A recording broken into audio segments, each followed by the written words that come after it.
واتقوا اللہ وکونوا مع الصادقین۔ صلوات پڑھیں۔ اللہم صلی علی محمد وآل محمد۔ پروردگار عالم نے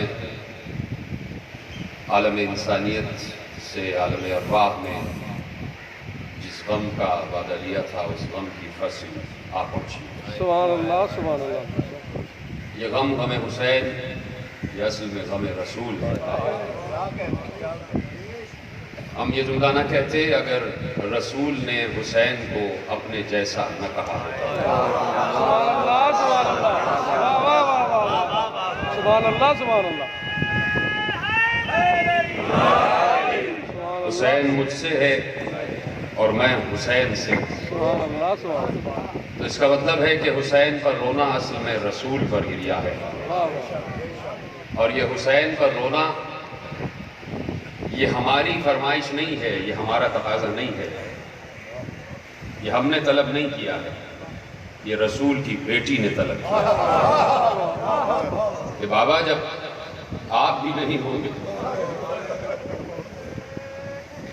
جب ابو الحسن بھی نہیں ہوں گے، جب حسن بھی نہیں ہوں گے، جب میں بھی نہیں ہوں گے تو میرے بیٹے کو روئے گا۔ یہ بنت رسول کی تمنا ہے، یہ رسول کی اکلوتی بیٹی کی حسرت ہے کہ حسین پر رویا جائے۔ اس وقت جہاں بھی گریہ ہو رہا ہے وہ رسول کی بیٹی کی تمنا پوری ہو رہی ہے، اور اللہ نے اس سے پہلے کہ رسول کچھ کہتے اللہ نے فوراً جبرائیل کو بھیجا اور کہا کہ جاؤ رسول سے کہہ دو کہ اپنی بیٹی سے کہہ دے کہ اللہ ایک قوم کو خلق کرے گا، جو قوم حسین پر گریہ کرے گا، جو قوم حسین پر روئے گی۔ اس قوم سے مراد صرف ہم نہیں ہیں، جو بھی حسین پر روئے وہ اس قوم میں شامل ہے۔ یہ قوم کسی مسلک کو نہیں دیکھتی، یہ قوم گریہ کن کسی مشرق کو نہیں دیکھتی، کسی فقہ کو، کسی فرقے کو، کسی دین کو نہیں دیکھتی۔ جہاں حسین پر رویا جا رہا ہے وہ اسی قوم میں شامل ہے جس قوم کو اللہ نے حسین پر گریہ کے لیے خلق کیا ہے۔ تو اس وقت ہم بیٹھے ہوئے ہیں زہرا کی تمنا پورے کرنے کے لیے، جہاں جہاں بھی عزادار ہیں۔ تو یہ صرف یہ نہیں کہ اس وقت یہاں فیصل آباد میں اس گزرتے ہوئے لمحے میں فرش عزا بچھا ہوا ہے، اس وقت پوری دنیا میں کہیں دن ہے، کہیں رات ہے، کہیں صبح ہے، کہیں نصف شب ہے، کہیں نصف دن ہے، کہیں لیلۃ النہار ہے، کہیں دن سے رات مل رہا ہے، کہیں رات سے دن مل رہی ہے، لیکن کوئی لمحہ ایسا نہیں ہے کہ جس لمحے میں حسین حسین نہ ہو رہا ہو۔ پوری دنیا حسین کے ماتم میں اس وقت، پوری دنیا حسین کے ماتم میں اس وقت مشغول و مصروف ہے، اور اس بنت رسول کی تمنا، اس بنت رسول کی خواہش پر عمل ہو رہا ہے، جس بنت رسول کے لیے میرے عزیزوں گفتگو شروع ہے، اور ابھی میں تھوڑی دیر بعد موضوع کا اعلان کروں گا، لیکن چاہتا ہوں کہ آج کی گفتگو میں نام کر دوں بنت رسول کی۔ بہت کم لوگوں نے میرا ساتھ دیا، آپ سمجھ جائیں گے کہ پہلی محرم کی گفتگو رسول کی بیٹی سے منسوب کیوں کی جا رہی ہے۔ اس لیے کہ ضروری ہے کہ یہ بات کی جائے، اور یہاں پر میرے سامنے مخلوط مجمع بیٹھا ہوا ہے، اور جتنے بھی عالم اسلام کے فرقے ہیں اس وقت میرے سامنے بیٹھے ہوئے ہیں، تاکہ بچوں تک اور اگلی نسلوں تک وہ پیغام پہنچا دیا جائے جو پیغام اکابرین اسلام نے لکھا ہے، جو پیغام سیاہ ستہ نے لکھا ہوا ہے، جو پیغام رسول کی حدیث کا امام بخاری نے لکھا ہے، امام مسلم نے لکھا ہے، سنن ابن ماجہ میں لکھا ہوا ہے، مشکات شریف میں لکھا ہوا ہے، ترمذی میں لکھا ہوا ہے، امام احمد ابن حنبل نے لکھا ہے، امام شافعی نے لکھا ہے، امام حنفی نے لکھا ہے، جتنے ائمہ گزرے سب نے زہرا کے احترام کا سبق دیا ہے۔ پیغمبر تشریف فرما ہے، مسجد نبوی کا صحن ہے، مسجد نبوی کی محراب ہے، اور سامنے اصحاب کرام تشریف فرما ہیں، اور بڑے اجلہ اصحاب کرام بیٹھے ہوئے ہیں، اور قرآن کی تفسیر پر بات ہو رہی ہے، قرآن کی تعبیل پر بات ہو رہی ہے، احادیث پر بات ہو رہی ہے، قصص انبیاء پر بات ہو رہی ہے، ارکان اسلام پر بات ہو رہی ہے، اتنے اہم ترین امور پر بات ہو رہی ہے کہ ایک بار پیغمبر ایسے ہیں اور اصحاب کا رخ پیغمبر کی طرف ہے، پیغمبر اصحاب کو دیکھ رہے ہیں، اصحاب پیغمبر کو دیکھ رہے ہیں۔ اب اصحاب کو نہیں پتا کہ پیچھے کیا ہو رہا ہے، پشت پر کیا ہو رہا ہے۔ اب جیسے ہی پیغمبر گفتگو کر رہے ہیں، گفتگو کرتے کرتے پیغمبر کھڑے ہو گئے۔ جب پیغمبر کھڑے ہوئے تو اصحاب کھڑے ہوئے۔ اب جب اصحاب نے مڑ کر دیکھا رسول کی بیٹی آ رہی ہے، اس کے احترام میں رسول کھڑے ہو گئے۔ صحابت نے جہاں جہاں میرے ساتھ حضرات بیٹھے ہوئے ہیں،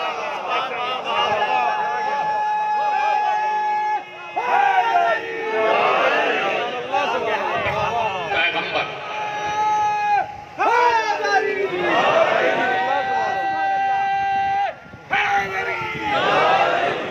توجہ فرما رہے ہیں؟ دیکھیے سورہ طٰہٰ کی آیت ہے، یومئذ لا تنفع الشفاعۃ الا من اذن له الرحمن ورضی له قولا۔ سورہ طٰہٰ ہے، حدیث نہیں ہے، سورہ طٰہٰ ہے۔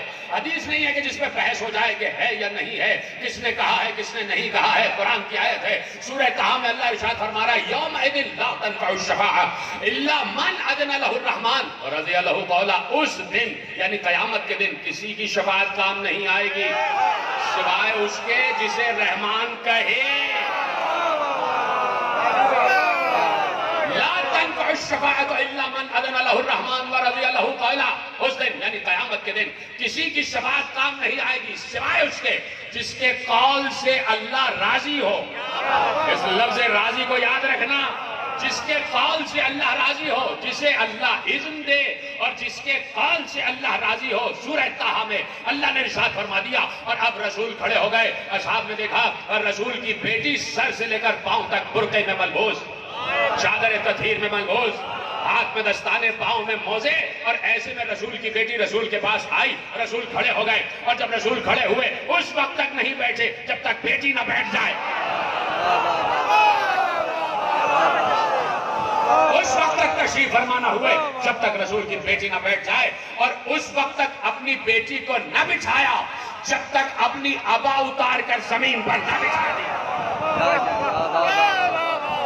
یہ آخری آدمی تک بنت رسول کا ذکر ہے، کوئی کسی کا ہاتھ نیچے نہیں رہنا چاہیے، اس لیے کہ حق زہرا پر بات ہو رہی ہے۔ پورے سال ہم نے بڑے بڑے جملے سنے ہیں بڑے بڑے بدبختوں سے۔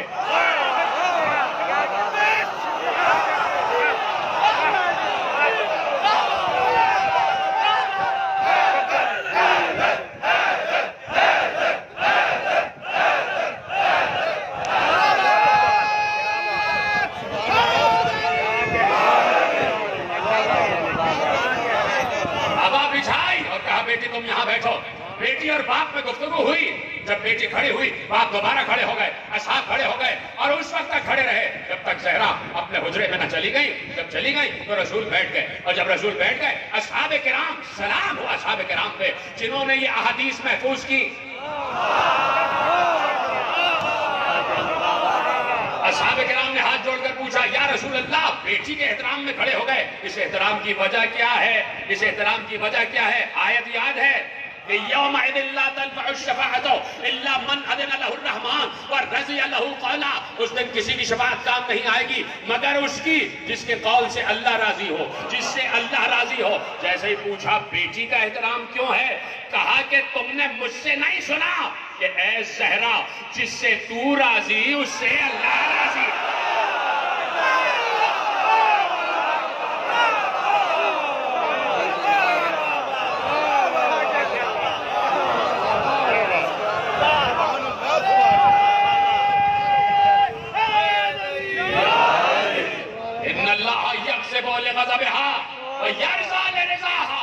اللہ اس پر غضبناک ہوتا ہے جس پر زہرا غضبناک ہو جائے، اللہ اس سے راضی ہوتا ہے جس سے زہرا راضی ہو جائے۔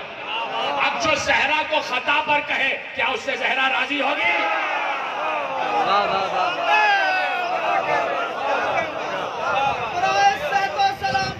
حضرت علامہ بواز بلند توجہ فرما رہے ہیں آپ؟ تو آج کے اکابرین علماء سے، چاہے کسی بھی فرقے کسی بھی مسلک سے ہوں، اور ان سے گزارش یہ ہے کہ ایسے بک بک کرنے والوں کی زبان کو لگام دی جائے اور ان علماء کو سامنے لایا جائے جو اہل بیت کا بھی احترام کرتے ہیں، اصحاب کا بھی احترام کرتے ہیں۔ توجہ فرما رہے ہیں آپ؟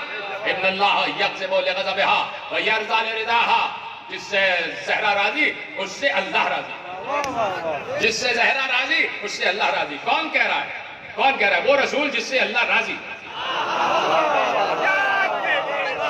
وہ رسول کے جو اس وقت تک بات نہیں کرتا جب تک اللہ نہ کہے کہ بات کرو۔ اللہ کہتا ہے بولو تو وہ بولتا ہے، اور ایسا بولتا ہے جیسے قرآن بولتا ہے۔ آج تمہارے پاس جو قرآن ہے وہ رسول ہی کا تو دیا ہے۔ کوئی اگر اردو دان ہوتا تو میرے جملوں کو محفوظ کرتا، یہ قرآن رسول کا دیا ہے۔ سلامت رہے۔ یہ فیصل آباد والوں کا خاصہ، یہ فیصل آباد والے، خدا آپ کے سروں پر چادر زہرا کا سایہ سلامت رکھے، خدا آپ سب کو ہر بلا سے ہر وبا سے محفوظ رکھے۔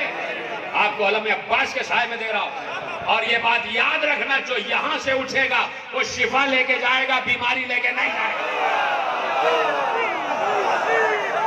ممبر سے کہہ رہا ہوں، اور زہرا کی ضمانت سے کہہ رہا ہوں، عباس کی ضمانت سے کہہ رہا ہوں، اگر کسی بھی مرض میں مبتلا ہو کے آئے ہو، بیمار کربلا تمہیں شفا یاب کر کے بھیجے گا۔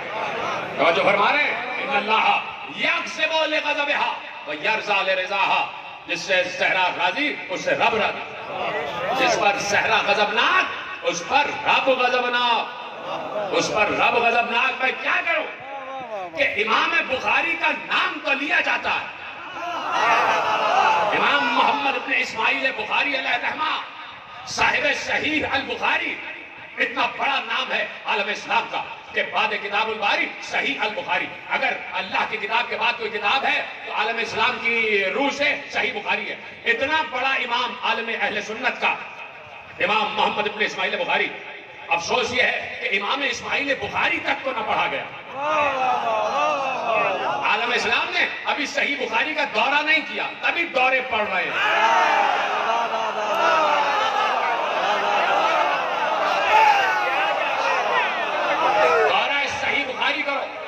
امام محمد ابن اسماعیل بخاری علیہ الرحمہ کو پڑھو کہ جہاں انہوں نے پیغمبر کی احادیث محفوظ کی ہیں، پیغمبر کی احادیث محفوظ کی ہیں، اور انہوں نے حدیث محفوظ کی کہ پیغمبر نے کہا فاطمہ بضعۃ منی۔ فاطمہ ابھی تو پوری حدیث پڑھی نہیں، حدیث لے جاؤ، امام اسماعیل بخاری نے حدیث لکھی ہے کہ رسول نے بھری مسجد نبوی میں کہا، کسی غار میں بیٹھ کر نہیں کہا، کسی حجرے میں نہیں کہا، کہیں چھپ کر نہیں کہا، بھری مسجد نبوی میں اجلہ اصحاب کرام کی موجودگی میں کہا فاطمہ میرا ٹکڑا ہے۔ پہلے تو اس کو محفوظ کرے نا عالم اسلام، یہ محمد اپنی بیٹی کے لیے نہیں کہہ رہا، یہ رسالت عصمت کے لیے کہہ رہی ہے۔ سلامت رہے جیسے آپ سن رہے، یہی حق زہرا سننے کا حق ہے جیسے آپ سن رہے، یہ رسالت عصمت کے لیے کہہ رہی ہے کہ فاطمہ میرا ٹکڑا ہے، فاطمہ میرا ٹکڑا ہے۔ کس کا؟ رسول کا ٹکڑا ہے، رسالت کا ٹکڑا ہے، نبوت کا ٹکڑا ہے۔ کون کہہ رہا ہے؟ آخری نبی جس کے بعد کوئی نبی نہیں۔ دیکھیے ختم نبوت پر جتنا علی والوں کا ایقان ہے کسی کا نہیں، اس لیے کہ کسی کے پاس ختم نبوت کی دلیل نہیں ہے۔ ہمارے پاس ختم نبوت کی سب سے بڑی دلیل ہے من کنت مولاہ فہذا علی۔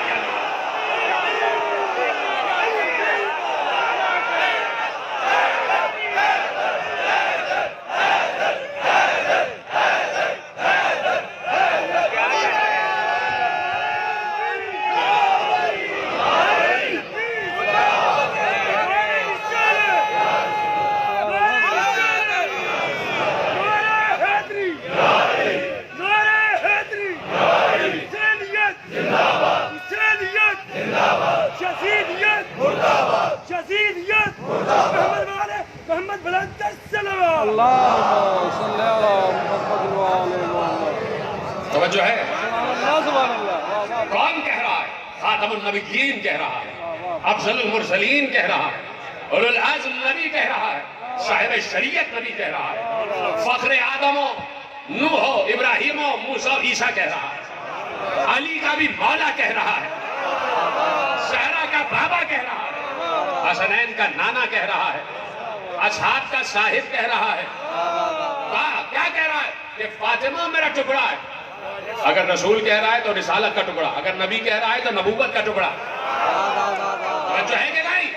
صاحب شریعت کہہ رہا ہے تو شریعت کا ٹکڑا، اور جس پر قرآن اتر رہا ہے وہ کہہ رہا ہے تو وحی کا ٹکڑا۔ فاطمہ میرا جز ہے، فاطمہ میرا ٹکڑا ہے۔ حدیث یہاں مکمل نہیں ہوئی، جاب پڑھو۔ امام محمد ابن اسماعیل بخاری علیہ الرحمہ نے لکھا کہ رسول نے کہا اور اپنے تمام دوستوں کو اور یاروں کو مخاطب کر کے کہا کہ فاطمہ میرا ٹکڑا ہے، فاطمہ میرا ٹکڑا ہے۔ جس نے اسے غضبناک کیا اس نے مجھے غضبناک کیا، جس نے مجھے غضبناک کیا اس نے اللہ کو غضبناک کیا۔ اب جاؤ تلاش کرو 1400 برس کی تاریخ میں آج تک سبحان اللہ سبحان اللہ کہ کس نے زہرا کو غضبناک کیا، آج تک۔ جب فرما رہے ہیں کس کی بات ہو رہی ہے؟ رسول کی بیٹی کی بات، سبحان اللہ رسول کی بیٹی کی بات۔ تو افضل ہے رسول کی بیٹی امت سے، تو جو افضل ہے اس کی تفصیل پڑھی جائے گی، اس کی فضیلت پڑھی جائے گی اور سب کو اس پر یقین کرنا ہے، سبحان اللہ سب کو اس پر یقین کرنا ہے۔ بے شک بے شک یہ نہیں کیا جائے گا کہ جب آدم و محمد کا تذکرہ ہو تو کہا جائے گا کہ آدم افضل ہے محمد مفضول، نہیں یہ نہیں ہوگا۔ محمد افضل رہیں گے، آدم کا رتبہ اپنی جگہ، واہ واہ واہ واہ آدم کا رتبہ اپنی جگہ، لیکن افضلیت افضلیت رہے گی۔ اسی طرح جب اصحاب و اہل بیت کا تقابل کیا جائے گا، سمجھ گئے ہو تو میرا سلام ہے تم پر۔ جو فرما رہے ہیں آپ، اتنا آسان نہیں ہے اسلام کو سمجھنا، اتنا آسان نہیں ہے تاریخ رسول کو سمجھنا۔ واہ واہ واہ اس کے لیے جگر کا خون چاہیے اور خون بھی پاک، خون بھی طیب و طاہر چاہیے۔ تو اب جاؤ، قرآن کہتا ہے سورہ احزاب میں کہا ان الذین یؤذون اللہ ورسولہ، واہ واہ واہ آج میں نے جان بوجھ کے روکی ہے، پہلے اس ٹکڑے کا ترجمہ سن لو۔ سورہ احزاب میں اللہ نے ارشاد فرمایا ان الذین یؤذون اللہ ورسولہ، جو لوگ اللہ کو اذیت دیں اور رسول کو، جو اللہ کو اذیت دیں اور رسول کو اذیت دیں، ان الذین یؤذون اللہ ورسولہ، جو لوگ اللہ کو اور اس کے رسول کو اذیت دیتے ہیں۔ اب اللہ بتا رہا ہے کہ اللہ ان کا کیا حشر کرتا ہے۔ سورہ احزاب قرآن ہے، ان الذین یؤذون اللہ ورسولہ، وہ لوگ جو اللہ کو اذیت دیتے ہیں اور رسول کو اذیت دیتے ہیں، ان کا حشر کیا ہوتا ہے؟ اتنی آسان عربی ہے کہ بچہ بھی سمجھ جائے گا۔ یا اللہ جو تجھے اور رسول کو اذیت دے اس کا حشر کیا ہے؟ کہ لعنہم اللہ فی الدنیا والآخرہ، ان پر دنیا میں بھی لعنت، آخرت میں بھی لعنت۔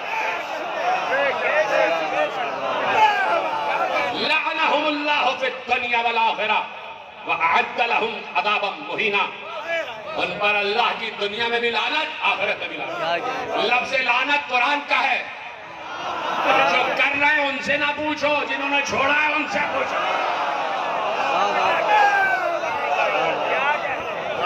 لفظ لعنت قرآن کا لفظ، لعنہم اللہ فی الدنیا والآخرہ وأعد لہم عذابا مہینا، ان پر اللہ کی بھی لعنت، آخرت میں بھی اور دنیا میں بھی، اور ان کے لیے ہم نے آخرت میں بڑا سخت عذاب روکا ہوا۔ سبحان اللہ سبحان اللہ وَأَعَدَّ لَهُمْ عَذَابًا مُهِينًا، ہم نے وعدہ کیا ہوا ہے ان پر بڑا سخت عذاب لائیں گے، ان پر جنہوں نے اللہ کو اذیت دی اور جنہوں نے رسول کو اذیت دی۔ یہ اذیت کیا چیز ہوتی ہے اور اذیت ہوتی کیسے؟ آپ نے مجھے خدا نخواستہ کچھ کہہ دیا، میرے جذبات کو اذیت پہنچی، میرے دل کے جذبات کو اذیت پہنچی۔ آپ نے خدا نخواستہ کسی کو پتھر مار دیا، اس کے جسم کو اذیت پہنچی، ہے کہ نہیں؟ جذبات کو اذیت پہنچی اور جسم کو اذیت پہنچی۔ اذیت کا مطلب یہ ہے، یہ تکلیف پہنچنا۔ نہ اللہ جذبات رکھتا ہے،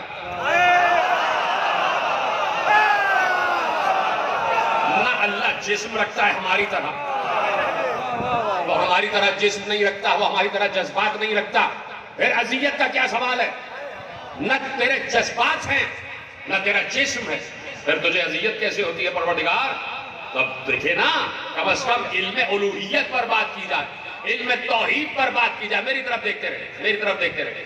علم توحید پر، عرفان توحید پر، علم الوہیت پر بات کی جائے کہ اللہ جذبات نہیں رکھتا، اللہ جسم نہیں رکھتا۔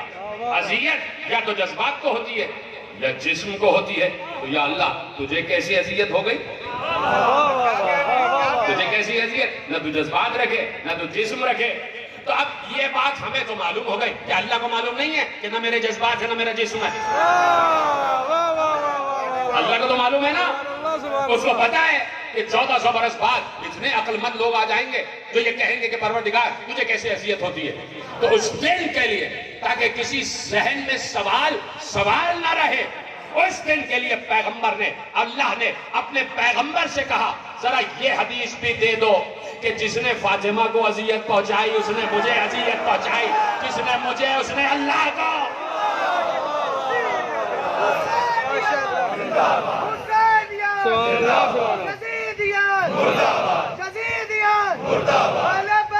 دشمنوں پہ لانا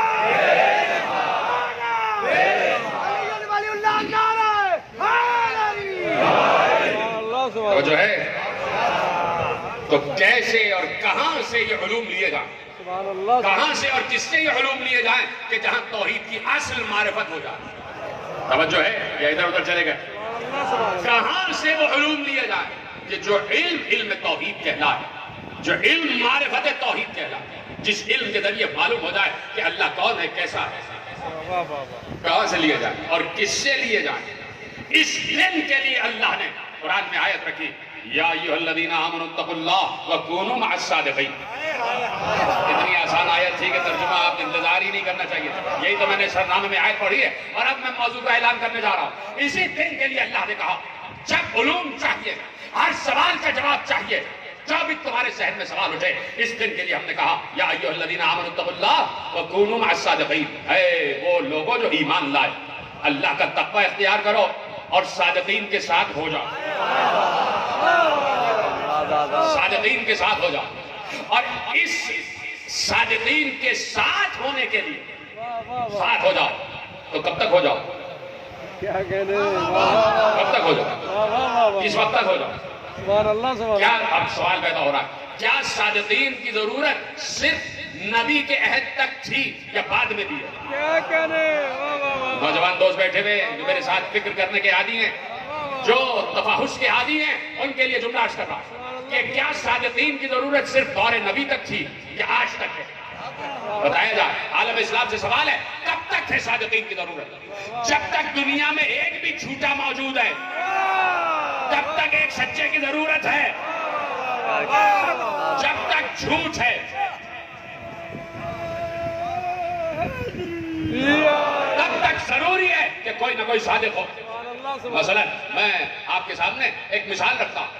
آج سے 5 برس پہلے میں نے یہی مثال میں نے آپ کے حوالے کی تھی، تو آپ کے حوالے دوبارہ کرتا ہوں اس لیے کہ میرے موضوع میں آ رہی ہے کہ آپ اپنے بچے کو لے کے گئے کسی ڈاکٹر کے پاس لے کے گئے اور ڈاکٹر نے کہا ان کی ہڈیاں کمزور ہیں اس لیے کیلشیم کی ضرورت ہے، کیا کھلایا جائے کیا پلایا جائے؟ کہا بھائی ان کو روزانہ دودھ پلایا جائے، 1 گلاس دودھ، بہترین گائے کا دودھ ان کو 1 گلاس پلایا جائے. آپ آ گئے، آپ نے بچے سے کہا بیٹے اس وقت تک نہ سونا جب تک گلاس دودھ کا نہ پی لو. دے دیا، بچہ سو گیا. دوسرے دن پھر آپ نے کہا بیٹے روزانہ 1 گلاس دودھ کا پی کے سونا، بچہ پھر سو گیا. تیسرے دن پھر آپ نے کہا بیٹے 1 گلاس دودھ کا پی کے سونا، 3 دن بچے نے سونا. چوتھے دن کہا بابا روز تو آپ کہتے ہیں کہ 1 گلاس دودھ کا پی کے سو، کبھی گلاس دودھ کا دیتے نہیں. روز کہہ رہے ہیں دودھ پی کے سو، دودھ پی کے سو، لیکن کبھی دودھ کا جام دیتے نہیں. 1400 برس سے اللہ کہہ رہا ہے سچوں کے ساتھ ہو جاؤ، سچوں کے ساتھ ہو جاؤ. تو واجب ہے کہ ہر دور میں کوئی سچا رکھے. واجب ہے قدرت پر کہ ہر دور میں کوئی سچا رکھے، ہر دور میں کوئی سچا رکھے. اس دن کے لیے ہم نے اس برس کے عشرہ مجالس کا عنوان رکھا 12 صادقین. پہنچ گیا موضوع آپ؟ حجج اللہ اثنا عشر، 12 صادقین. 12 صادقین. یہ لفظ 12 میں نے اپنی طرف سے نہیں رکھا، پیغمبر کی حدیث ہے. لا یزال الاسلام عزیزا الى 12 خلیفہ کلہم من قریش. ہے میرے ساتھ آگئے سب کے سب؟ ہے نا؟ گفتگو شروع کی جائے. بس 20 یا 25 منٹ کی گفتگو رہ گئی. روز میں آپ کے 55 یا 59 منٹ لیا کروں گا، اس لیے کہ اپنے مقررہ وقت میں گفتگو کو تمام کرنا ہے اور حکومت نے جو ہمیں وقت دیا اس کا ہمیں پاس بھی کرنا ہے. توجہ ہے آپ کی؟ کہا کہ پیغمبر نے کہا کہ کہ لا یزال اسلام الی 12 خلیفہ کلہم من قریش، اسلام اس وقت تک ختم نہیں ہوگا جب تک 12 میرے خلیفہ نہ آ جائیں۔ سب کے سب قریش سے ہوں گے، کلہم من قریش، سب کے سب قریش سے ہوں گے۔ یہ حدیث میں نے اصول کافی سے نہیں پڑھی،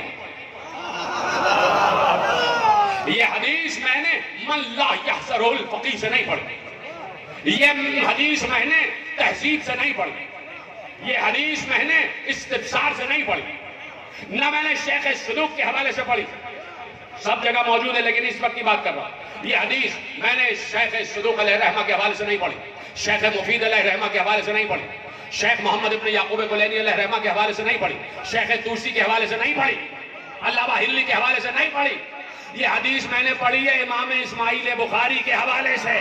اب تو ہاتھ اٹھا دو۔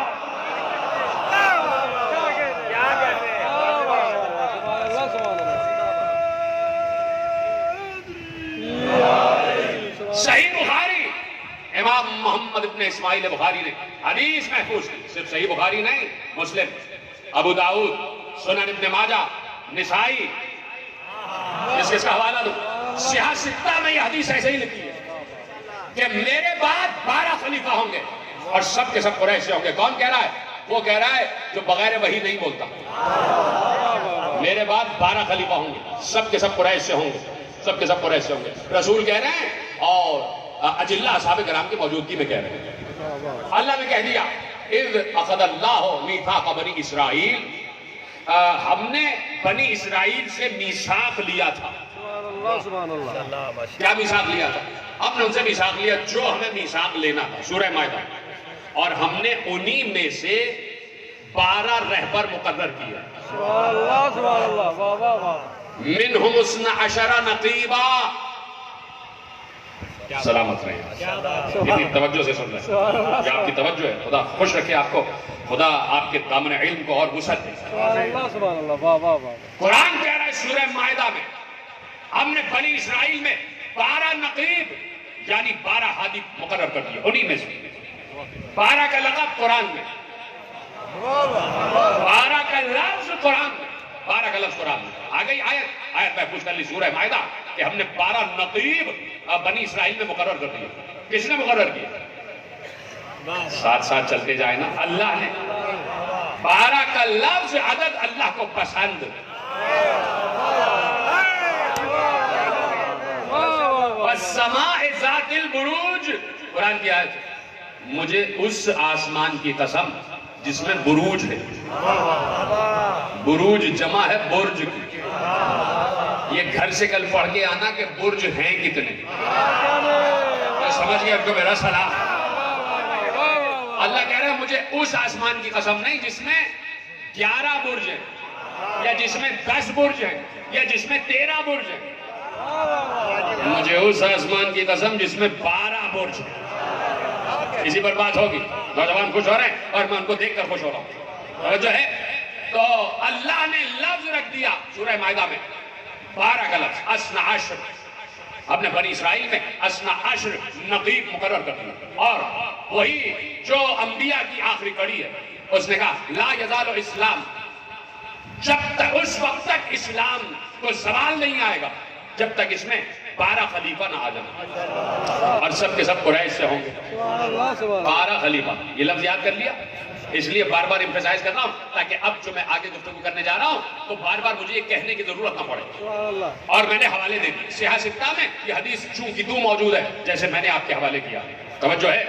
اسی رسول نے حدیث ارشاد فرمائی ستفترق امتی، میری امت فرقوں میں بڑھ جائے گی، ستفترق امتی علی 73 فرقة کلها فی النار الا واحدہ۔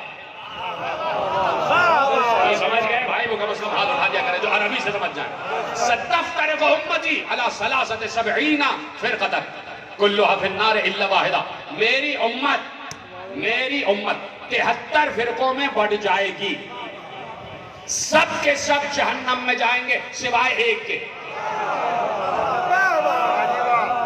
سب کے سب جہنم میں جائیں گے سوائے ایک کے، کلھا فی النار الا واحدہ، پیغمبر کہہ رہے ہیں سب کے سب جہنم میں جائیں گے سوائے ایک کے، یعنی 72 جہنم میں ایک جنت میں، 73 فرقے پیغمبر کہہ رہے ہیں، اور 72 جہنم میں ایک جنت میں۔ کون کہہ رہا؟ رسول۔ حدیث متفق علیہ۔ باتیں آ گئی، 12 خلیفہ ہوں گے میرے بعد، میری امت 73 فرقوں میں بڑھ جائے گی۔ پہلے تو یہ کنفیوژن دور کر لیا جائے کہ امت کا فرقوں میں بٹنا مرضی رسول نہیں ہے، امت کا فرقوں میں تقسیم ہونا مرضی رسول نہیں ہے، یہ علم رسول ہے۔ بھائی رسول دیکھ رہے ہیں ایسا ہوگا، لیکن رسول چاہتے نہیں ہے کہ ایسا ہو۔ کچھ چیز علم ہوتی ہے اور کچھ چیز چاہ، رسول نے چاہا نہیں، رسول نے چاہا نہیں، اس لیے کہ قرآن کہہ رہا ہے کہ فرقوں میں نہ بٹو، وَاعْتَصِمُوا بِحَبْلِ اللَّهِ جَمِيعًا وَلَا تَفَرَّقُوا، اللہ کی رسی کو مضبوطی سے تھامو اور فرقوں میں تقسیم نہ ہو جاؤ۔ تو یہ قرآن کی آیت ہے۔ دیکھیے یہ میرے بالکل میرے ذہن میں جملہ نہیں تھا، لیکن ابھی آپ کے لیے آیا، آپ کے لیے آیا۔ وَاعْتَصِمُوا بِحَبْلِ اللَّهِ جَمِيعًا وَلَا تَفَرَّقُوا، اللہ کی رسی کو مضبوطی سے تھامو اور فرقوں میں نہ بٹنا۔ یہ اللہ کا مشورہ نہیں ہے، اللہ کا حکم ہے۔ کیسے سن رہے ہیں آپ؟ خدا آپ کو خوش ہے کہ یہ آپ ہی کا خاصہ، خدا کی قسم۔ اور میں بار بار جملہ دہراتا ہوں کہ کراچی کے مرکزی اشرے چھوڑ کے آتا ہوں فیصلہ باد۔ پوچھے گا کوئی کراچی والا آپ کو مل جائے، یہاں بھی میرے دوست بیٹھے ہوئے، 5 یا 6 مرکزی اشرے چھوڑ کے آتا ہوں، مرکزی اشرے، صرف آپ کی محبت، صرف یہ اہل پنجاب کی محبت میں، جو آپ کا اس وقت یعنی جو معیار سماعت ہو چکا ہے، وہ اگر کراچی میں بن جائے تو شاید میں باہر رک جاؤں۔ جو معیار سماعت آپ کا 14واں برس ہے میرا آپ کے ساتھ، اور 14 کا سایہ ہے۔ اور جو فرما رہے ہیں یہ آپ کا خاصہ، جیسے آپ سنتے ہیں، خدا کی قسم میں مسلسل اہل پنجاب کے لیے بلکہ تمام اہل ایمان کے لیے دعا کرتا ہوں، سب کے لیے جہاں جہاں مومن مومنات آباد ہیں، خدا سلامت رکھے۔ جیسے آپ سن رہے ہیں میرے ساتھ ہے نا سب، آگے بڑھائی جائے بات۔ تو اب اللہ کا حکم ہے، وَاعْتَصِمُوا، صیغہ امر ہے یہ۔ بیٹھے ہوں گے یہاں حوزہ علمیہ میں پڑھنے والے، درس اور تدریس اور مدرسوں میں پڑھنے والے، یہ صیغہ امر کا ہے، وَاعْتَصِمُوا، اللہ حکم دے رہا ہے کہ اللہ کی رسی کو مضبوطی سے تھامو۔ مشورہ نہیں ہے کہ چاہے تھامو چاہے نہ تھامو، حکم ہے اللہ کی رسی کو مضبوطی سے تھامو، اور یہ حکم ہے کہ فرقوں میں نہ بٹو۔ تو امت 73 فرقوں میں بٹی، تو یہ حکم خدا کی خلاف ورزی ہے یا نہیں؟ ہم سے پوچھتے ہو، ماتم قرآن میں، نوحہ قرآن میں، زنجیر قرآن میں، قمع قرآن میں، یہ 73 فرقے تو قرآن میں دکھاؤ۔ ہاں ان 73 میں کا ایک ملتا ہے، ان من شیعتہ لابراہیم۔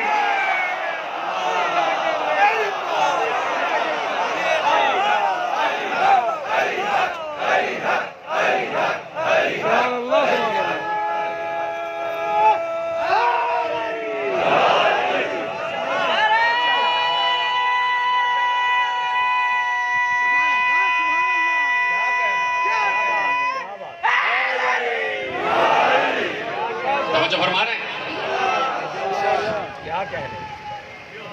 تو قرآن کا حکم ہے لا تفرقوا، فرقوں میں تقسیم نہ ہو۔